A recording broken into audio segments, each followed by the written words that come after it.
La pregunta es válida. ¿Quiénes entrarán al primer reino? Porque Jesús da una respuesta a esa pregunta. Por lo tanto, la debemos hacer. Y hoy, una vez más, el Espíritu Santo, sin que nos pusiéramos de acuerdo, nos recuerda que estamos en la misma página.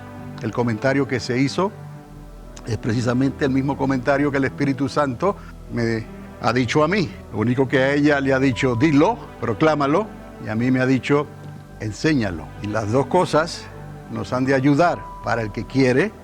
Esto es, tú utilizas tu libre albedrío y tú quieres, y así tu nombre será inscrito en el libro de la vida. Pero ese mismo libre albedrío, al final de los tiempos, te puede ser ocasión de caer y provocar que tu nombre sea borrado del libro de la vida. Entonces hemos hablado que cuando se habla de borrar el nombre del libro de la vida, no habrá oportunidad en esta vida ni en la venidera. Pero para que tu nombre sea borrado del libro de la vida, tú tienes que negar completamente a Dios. Después de haberle conocido, después de haber disfrutado todos los beneficios que Dios nos ha dado, la gracia que es un favor inmerecido, llega un tiempo en que dice el apóstol Pablo que vio personas que comenzaron a apostatar de la fe. Se fueron entonces en contra de Dios, hasta el punto de decir, no hay Dios, Dios no existe. Tenemos que tener cuidado con esas cosas, porque es un espíritu invisible, obviamente, que anda detrás no de los inconversos o del mundo o de las naciones. Este espíritu especialmente anda detrás de los creyentes para hacerles ocasión de caer, pero no de caer de un pecado del cual se pueden levantar, caer de una manera que nieguen a Cristo. Y Jesús dijo, si me niegas, yo también te negaré delante de mi Padre y delante de sus ángeles que están en el cielo. En este tiempo es necesario entender la sana doctrina, la doctrina que no es simplemente un movimiento, la doctrina que no es simplemente un emocionalismo, la doctrina que te reta, que te hace entender por el Espíritu de Dios que la gracia siempre ha existido. Y la ley Dios la dio por un tiempo hasta que esa ley se cumpla. Pero esa ley, dice la palabra, será cumplida cuando lleguen los cielos nuevos y la tierra nueva. No pasará ni un punto ni una coma de esa ley. ¿Cómo nosotros entendemos esto si tenemos gracia? La gracia nos da la entrada, es la puerta abierta para que podamos recibir un favor, que no lo merecíamos. Por causa de el sacrificio de Cristo hemos recibido gracia. Entonces Jesús de Nazaret cumplió la ley con el sacrificio, pero la ley tiene mandamientos, diga mandamientos. Esa palabra, esos mandamientos, ni un punto ni una coma, se quedarán sin cumplirse hasta que entremos en los cielos nuevos y la tierra nueva. Es necesario entender esto, que estamos bajo ley también, en el sentido de que necesitamos ser obedientes. Dijo el Señor, obediencia quiero y no sacrificio. ¿Por qué Él dijo no sacrificio? Porque el sacrificio ya lo cumplió Cristo en el madero. Pero los mandamientos, ahí tenemos a la entrada 2 tabletas que dicen y enseñan los primeros 10 mandamientos. Ahí están. Esos mandamientos no han pasado, ni pasarán, hasta que llegue el tiempo en que algunas de las cosas que Dios estableció en la ley, cuando sean cumplidas, ya no serán más. Ya la muerte no tendrá su aguijón, el aguijón de la carne, sobre nosotros. Ya la muerte no será más. Pero Jesucristo tiene que reinar en esta tierra por 1000 años. Ese es el primer reino. Y en el milenio de Cristo todavía la muerte estará obrando. No como hoy, pero se dice que van a morir, aunque de largos años, de larga edad, pero van a morir hasta que el milenio sea cumplido. Cuando sea cumplido el milenio o el primer reino, entonces, se cumplirán todas aquellas cosas que tenían que cumplirse bajo la ley, porque después del primer reino vienen los cielos nuevos y la tierra nueva.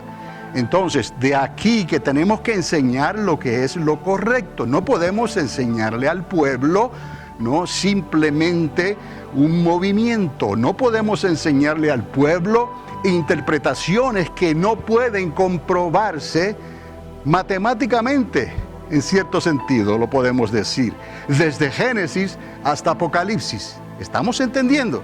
Porque si algunos ponen a un lado el Antiguo Testamento, ya la ecuación no va a trabajar para nadie que lo crea de esa manera.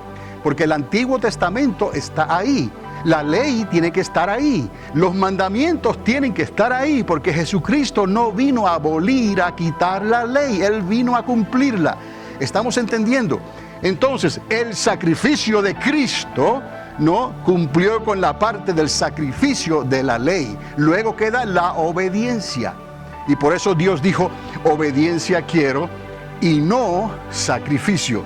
So, es necesario entender estas cosas para poder responder a la pregunta, ¿quiénes entrarán al primer reino? ¿Por qué digo primer reino? Porque hay dos reinos. El primer reino es el milenio de Cristo y el segundo reino es la eternidad con el Padre, después que los libros sean abiertos, y entonces habrán cielos nuevos y tierra nueva, con la eternidad en lo que Dios va a hacer, y se nos demuestra eso al final del libro de Apocalipsis, en el capítulo 22, y los preparativos también para el primer reino, que son los 1000 años que estaremos con Cristo reinando en esta tierra. Nos queda todavía cierto millaje, kilometraje por recorrer aquí. Pero usted y yo, si estamos en Cristo, entonces entraremos a ese primer reino con cuerpos glorificados. No con estos cuerpos gastados que han de morir. Pero habrá un pueblo, una generación, que va a entrar a ese primer reino para repoblar la tierra. Y como los cuerpos glorificados no pueden reproducirse, Dios va a permitir que esos que van a entrar al primer reino, esos llenen la tierra otra vez. ¿Estamos entendiendo? Dios no se equivoca. Luego al final, Él va a exponer el árbol de la vida y el río de Dios, eternamente y para siempre. Nos damos cuenta que todavía hay camino por recorrer. Pero recuerde que para Dios un día es como 1000 años y 1000 años como un día. Podemos pensar en el primer reino como la generación del primer reino. Y usted y yo queremos ser parte de esa generación, pero no está garantizado. ¿Me está entendiendo? Tenemos nosotros que permanecer en Cristo Jesús para poder entrar a esa generación, a ese primer reino.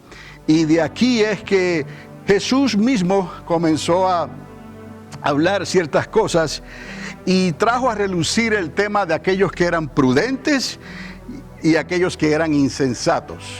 Y vamos a ver un poquito, porque esto tiene que ver con los que van a entrar al primer reino. Y es sorprendente cuántos creyentes piensan hoy en día que a causa de la gracia, del favor inmerecido que nos dio Cristo, todos entran al primer reino, no importando qué clase de evangélico seas. Eso es como decir que Dios se niega a sí mismo. No tiene sentido. ¿Para qué murió Cristo entonces de esta manera? Simplemente para salvarlos a todos y ya. Eso sería un camino muy fácil para la carne, ¿no? Porque entonces la carne puede vivir como quiere, sin ningún compromiso con Dios. ¿Cuántas personas pueden estar hoy en la iglesia y este mensaje, esta enseñanza era para ellos, pero sintieron no hacerlo simplemente porque no les pareció, ¿no? Pues inmediatamente hay alguien que está tomando notas de esas cosas, porque esto es parte del mandamiento. ¿Acaso no dijo Dios guardar el sábado, no? Y esto les será dado no por mandamiento perpetuo. Entendamos lo que Dios le estaba diciendo. A la iglesia le está diciendo guardar el primer día de la semana. Y esto le está dado, ¿no?, como mandamiento perpetuo. Vamos a entenderlo de esa manera. Porque Dios quiere un pueblo que crea que le hay. Y si Él nos pide un día a la semana, algunos quizás quieran establecer nuevas leyes como hicieron ellos. Pues yo puedo hacer lo mismo en casa. Voy al internet o escucho una grabación y estoy teniendo iglesia. No dejar de congregarse como algunos tienen por mala costumbre, pudiéramos decir, porque no es una buena costumbre. Entonces tenemos que entender estas cosas. No descuidar esta salvación tan grande que Dios nos ha dado. Porque la gracia, si se convierte en libertinaje, es contraproducente. Tenemos que guardar el mandamiento y ya tenemos la entrada al reino de los cielos. Pero la obediencia está ahí, te persigue la obediencia. Está delante de ti, está detrás de ti, está a tu lado izquierdo, está a tu lado derecho, está arriba, está debajo. Obediencia quiero. Y ahí es donde tenemos nosotros que establecer prioridades. Está bien, Señor, tú ganas. Un día a la semana, cuenta conmigo, ahí voy a estar. A menos que ocurra algo que verdaderamente está fuera totalmente de mi control. Y entonces, pues, no voy. Porque la verdad que no pude ir. Es un ejemplo nada más de cómo Dios trata con nosotros. Y algunos dirán, pero Dios no dice eso. Si no leen la Biblia, si no escuchan, nunca van a aprender que Dios ya dijo esto. Y que Dios espera y que nos ha dado los medios para que podamos nosotros cumplir estas cosas, ¿no? Ese es otro detalle de la sana doctrina, que algunos piensan que, bueno, pues ya creí y entonces ya todo está arreglado. Estamos errando, estamos equivocados, porque es el comienzo, la fe es el comienzo. Hay algo más que Dios nos dio. Él dijo, vosotros seréis bautizados y serán pasados por el fuego, el bautismo en fuego. Y necesitamos entender qué papel juega el bautismo en fuego, el Espíritu Santo en nosotros. Ahí está la clave, porque esa es la clave que nos va a ayudar a nosotros a perseverar hasta el fin. Y el que crea que esté firme, mire que no caiga. Pero si está lleno del Espíritu Santo, si ha pasado por el bautismo en fuego, hay una convicción eterna, hay una convicción que todo lo puede, que es el Espíritu Santo, Dios dentro de ti, diciéndote, levántate y sigue hacia adelante. Y no mires atrás como la mujer de Lot. Esa es la convicción que no todos tienen. Porque de la única manera que podemos retener y tener esa convicción que puede más que nuestro libre albedrío, puede más que nuestra vagancia, que lo perezoso que podamos ser, la poca prioridad que le demos a Dios, el Espíritu Santo en nosotros puede más que todo eso. Y Él te va a decir entonces, levántate, que hay camino que recorrer. Tengo una comida que te voy a dar, que te va a dar las fuerzas del búfalo y las alas del águila, para que te remontes por encima de las turbulencias, de los problemas, de lo que está pasando hoy en día, que está apuntando simplemente a los principios de dolores por los que teníamos que pasar, porque está escrito. Y eso no hay quien lo cambie. Entonces tenemos que estar preparados, porque es aquí el lugar donde queremos entrar. Y no todo el que me dice, Señor, Señor, entrará en el reino, en el primer reino, en el milenio de Cristo. Tenemos varias cosas por las cuales tenemos que preocuparnos. La primera es que nuestro nombre nunca se ha borrado del libro de la vida, porque ahí sí, una vez tu nombre es borrado, eso es como dijo Jesús, no habrá salvación ni en esta vida ni en la venidera. Bueno, pues eso entonces es una prioridad que tenemos nosotros que hacer, todo lo que esté a nuestro alcance. Cuando la apostasía comience a susurrarnos a nuestros oídos, no hay Dios, no creas, era simplemente una excusa de la humanidad. Y por ahí comienza la debilidad. Pero nosotros no somos de esos que vamos a dudar y a negar a Cristo. Pero existe otro problema, que tenemos que estar en Cristo Jesús para cuando suene esa final trompeta. que es lo que conocemos como el arrebatamiento de la iglesia, donde seremos levantados y transformados en un abrir y cerrar de ojos a la final trompeta. Amén.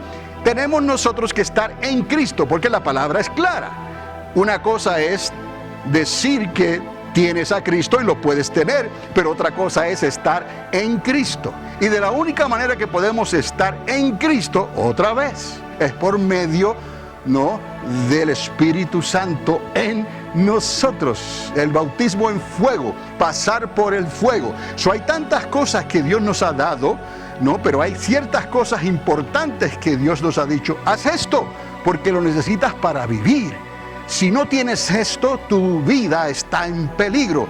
El que haya fallado a Dios tiene la oportunidad, mientras haya aliento de vida en ti, de arrepentirte verdaderamente y decirle a Dios: Señor, perdóname y bautízame y lléname de tu Espíritu Santo. ¿Y qué es lo que tengo que hacer? Cuando lees la Biblia y dice lo que les pasó a ellos como señal, cada vez que recibían el bautismo del Espíritu Santo, eso, mis amados, no ha cambiado. No ha cambiado.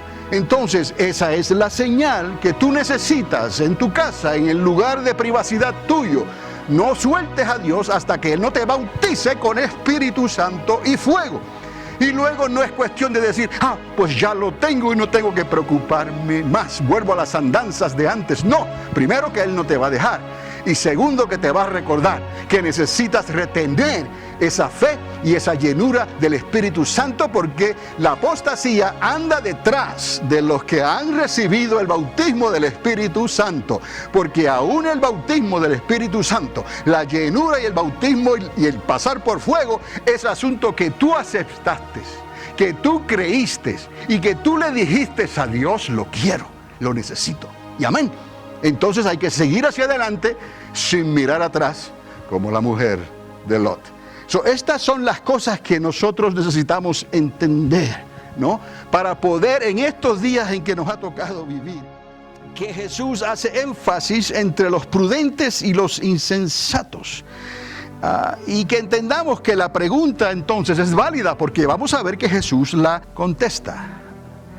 Vamos a ver algo aquí en esto de los prudentes y los insensatos, porque parece ser que Dios nos recordaba las cosas en pareja, por dos, en pares, ¿no? Nos habló de Marta y María, ¿no? Piensen, de ahora en adelante, en este momento que estamos hablando, piensen que hay personas que son prudentes porque oyen y obedecen y quieren, y hay personas que son insensatas, o sea, que les pasa así, que no le dan la atención ni la prioridad correcta. Hay prudentes y hay personas insensatas. Y para comenzar, recordamos a Marta y María. Pero también podemos recordar las 10 vírgenes, ¿no? 5 de ellas eran prudentes y 5 de ellas eran insensatas. Recuerde Marta, los afanes de la vida. María, por el Espíritu de Dios, era atraída a los pies del Maestro. Vea quién hace la diferencia. No es nosotros, amados. La diferencia la hace Él. Pero Él no va a afectar tu vida si tú no se lo permites. ¿Qué situación es esta? ¿No? La diferencia la hace Él y la diferencia la haces tú, obviamente, ¿no? Pero Él no va a entrar y ayudarte a menos que tú se lo digas, porque Él no fuerza a nadie. Entonces Marta estaba ocupada y convencida por los afanes, porque estaba trabajando, haciendo cosas para el Maestro. Pero el Maestro le dice: Marta, Marta, afanada tú estás, ¿no te das cuenta que hay cosas que no se te podrán quitar? Hay cosas que te van a ayudar, no en esta vida, sino en la venidera. Y le estaba diciendo: tu hermanita María, cuando yo entro, deja lo que está haciendo y viene a los pies y escucha lo que el Espíritu Santo le está hablando a la iglesia. Entonces tenemos nosotros que entender en cierta manera si queremos ser catalogados, ¿no?, como o prudentes o insensatos. Marta insensata, María prudente. Y luego encontramos las 10 vírgenes, la mitad de ellas prudentes y la otra mitad insensatas. ¿Y qué hizo la diferencia? ¿La Biblia? No. ¿Me está entendiendo? ¿La Biblia? ¿La religión? ¿La palabra escrita? No. ¿Qué es lo que hace la diferencia otra vez? el Espíritu de Dios. Por eso es que tenemos que ser y pasar por el bautismo en fuego, ¿no? Y eso es lo que Dios nos dio. No os dejaré huérfanos. Os he enviado al Consolador, y Él estará con vosotros y en vosotros todos los días hasta el fin. Pero Pedro tiene que decir, esa era la promesa que oímos de ayer, de lejos, ¿no? Hay que quererla. Esto es para los que están cerca, los que están lejos y a todos cuantos Dios llamare. Y Dios nos está llamando a todos, amén, a través de Jesucristo y por el Espíritu de Dios, porque nadie puede venir al seno de Dios si no es atraído por el Espíritu Santo. El Espíritu Santo te atrae.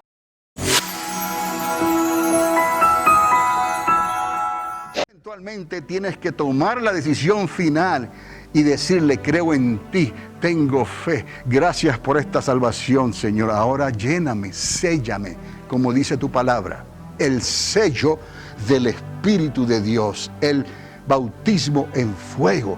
Y entonces Dios lo hace como lo hizo en el aposento alto con aquellos 120, como lo hizo en la casa de Cornelio con los que estaban sentados. No hay una manera especial, específica para recibir este sello. No hay una manera. Lo puedes recibir donde tú estés, en tu casa, solo o acompañado, en la iglesia. Te caes o te levantas, lloras o ríes. No hay una manera única y exclusiva. Él reparte como Él quiere. La diferencia está en que tú necesitas creer, amados. Esto es enseñanza.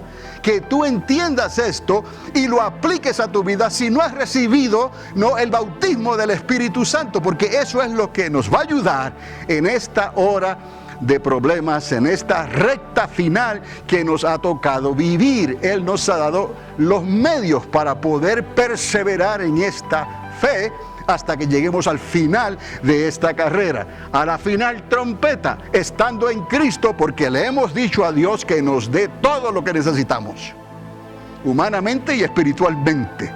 Lléname de tu Espíritu Santo. Entonces el temor de Dios va a estar en ti, en todo momento. Cuando hagas una cosa pequeñita o hagas una cosa grande, incorrecta, el temor de Dios está en ti, verdaderamente, no por letra, no por religión, sino por infusión del Espíritu Santo dentro de ti, que te hace temblar con mucho temor y temblor. Aleluya, como decía el apóstol Pablo. Ay de mí, ¿no? Si no hiciera esto. ¿Quién lo estaba inculcando a él para hablar y enseñar estas cosas? El Espíritu de Dios, el Espíritu Santo. Es la única manera en que nosotros podremos llegar, ¿no?, de la manera en que podamos ser levantados para entrar al primer reino. Y esto no quiere decir que si te quedaste entonces se acabó todo para ti. No, hay de los moradores de la tierra, dice la palabra de Dios. Pero si tu nombre nunca fue borrado del libro de la vida, no pudiste entrar al primer reino por la razón que haya sido. Eso está entre tú y creerle a Dios y el bautismo en fuego. Pero si tu nombre quedó inscrito en el libro de la vida, después de esos 1000 años, tú no entraste, tú te quedaste esperando, después que mueras, obviamente, ¿no? Entonces, cuando los libros sean abiertos, ahí, si tu nombre aparece inscrito en el libro de la vida, Jesús, Dios, te levantará de entre los muertos y podrás entrar al segundo reino. ¿Ves? Pero les voy a enseñar yo que no se preocupen por entrar en el primer reino. Me enseñaría yo a mí mismo eso cuando Jesucristo nos dio la instrucción de que Él quiere que nosotros vivamos en Él y con Él para poder ser coherederos juntamente con Él en esa generación del primer reino. ¿Estamos entendiendo? Porque lo que viene después, si la apostasía tiene lugar en este tiempo, si la apostasía puede alcanzar a algunos más fácilmente en este tiempo, dígame usted qué no hará la apostasía cuando ya lo que quede sea la grande tribulación en esta tierra y una persecución, que de la única manera que podrán escapar con vida espiritual es que acepten a Cristo en sus corazones de verdad y no se dejen poner la marca, la señal. Todo el mundo tiene señal para algo. Oiga, el mundo, las naciones tienen señal para los suyos. Y Dios tiene señal, aleluya, para los de Él, nosotros. El bautismo en fuego es una señal, es una circuncisión del corazón. No se ve, pero estamos circuncidados en nuestro corazón porque hemos pasado por el bautismo en fuego, como ellos tenían que circuncidarse en la carne. Así nosotros somos circuncidados por Dios cuando Él nos bautiza con Espíritu Santo y fuego, nos sella. Entonces esa ley comienza a ser escrita en nuestros corazones. Seguimos sacando los paralelismos y los tesoros de la palabra de Dios. Ahí están, como ocurrió en el Sinaí. Se escribió sobre las tablas de piedra. Ahora Él lo escribe en nuestros corazones. Esa es nuestra circuncisión. Pero para que esa circuncisión tome efecto en nosotros, tenemos que pasar por el fuego. Por el fuego. Ese es el fuego de Dios, el bautismo en fuego. Por eso les digo, es necesario que se queden aquí, en Jerusalén. Les dio instrucciones, les dio mandamiento. No salgan de Jerusalén hasta que seáis investidos de poder de lo alto. ¡Wow! Entonces, fue algo de suma importancia. Por eso es que mientras ellos estaban esperando, ¿no?, en el aposento alto, ocurrió entonces lo que ocurrió en el Sinaí, volvió a ocurrir en el aposento alto, pero de una manera ahora establecida y para siempre. Ya no habría más cambios. Jesús lo estableció. Yo soy la puerta. El que en mí cree, vivirá. Entonces, Él nos dio la manera en cómo lograrlo y retenerlo. Por eso Él dijo, no os dejaré huérfanos. Os enviaré al Consolador, al Espíritu Santo, y Él estará con vosotros todos los días hasta el fin. Es asunto siempre de obediencia. Fue obediencia en aquel entonces y es obediencia hoy.